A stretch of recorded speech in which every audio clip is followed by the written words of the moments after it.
Pernah dianggap sebagai salah seorang anak murid Dr. Mahathir Mohamad, nampaknya Presiden muda Syed Saddiq Syed Abdurrahman kini keberatan mengenang kembali hubungannya dengan bekas Tok Guru.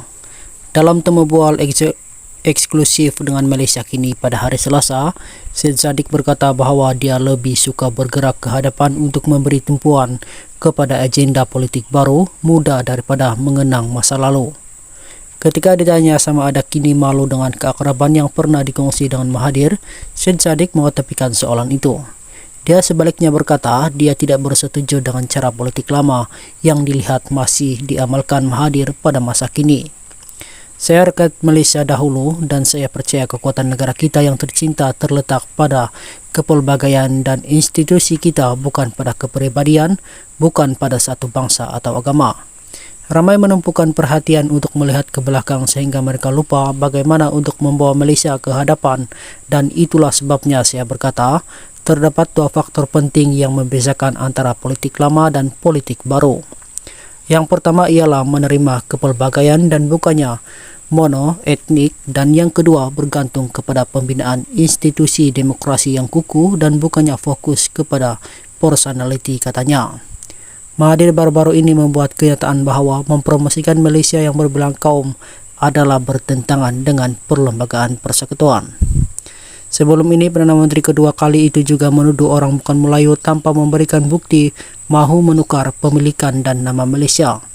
Sebagai respon, Syed Saddiq bertanya kepada Mahathir sama ada dia terlupa bahawa salah satu daripada 9 cabaran strategik yang digariskan dalam Wawasan 2020 yang dilancarkan pada 1991 semasa memegang jawatan Perdana Menteri ialah bangsa Malaysia. Saya ingin mengingatkan Tun bahawa salah satu tonggak penting ialah membina bangsa Malaysia tanpa mengira kaum, agama dan kelas ekonomi sosial. Saya dari generasi itu dan saya masih ingat saya mahu terus berjuang untuk bangsa Malaysia, katanya. Walaupun ia tidak dilihat sebagai percobaan jelas untuk menjauhkan dirinya daripada bekas Tok Gurunya, Syed Saddiq mengakui bahawa dia mula tidak dekat dengan Mahathir selepas langkah Sheraton pada 2020. Syed Saddiq dan Mahathir dipecat daripada Bersatu berikutan pertukaran kerajaan menyebabkan Mahathir menubuhkan sebuah lagi parti berasaskan Melayu Pejuang. Bagaimanapun, Syed Saddiq memilih untuk tidak menyertai Pejuang dan sebaliknya menubuhkan Muda, sebuah parti berbilang kaum yang dipimpin oleh beliau. Saya memasuki pilihan raya bersama-sama dengan gabungan berbilang kaum Pakatan Harapan dengan rangka kerja dasar yang jelas untuk reformasi dan sehingga hari ini mempertahankan platform kepelbagaian dan kesederhanaan, kata bekas Menteri Belia dan Sukan itu. Semasa Muda diasaskan, Mahathir mengkritiknya menyatakan keraguan terhadap bahawa parti Belia berbilang kaum itu. Dia kemudian menjelaskan bahawa dia merujuk kepada kemandirian parti baru itu dalam pilihan raya kerana ia hanya akan memecah belakan sokongan pengundi terutama dalam kalangan orang Melayu.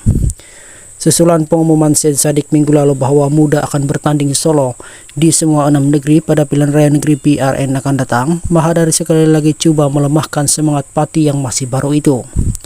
Dia menegaskan tiada sebab untuk parti itu bertanding sekiranya ia tidak menjadi sebahagian daripada pentadbiran kerajaan. Syed Saddiq dan pemimpin muda yang lain secara aktif menentang retorik perkaman Mahathir di media sosial. Mengenai peluangnya dalam pilihan raya negeri, Presiden muda itu memberitahu Malaysia kini bahawa parti itu akan bermula dari kecil dalam apa yang disifatkannya sebagai perjalanan selama beberapa dekad untuk mendapat sokongan.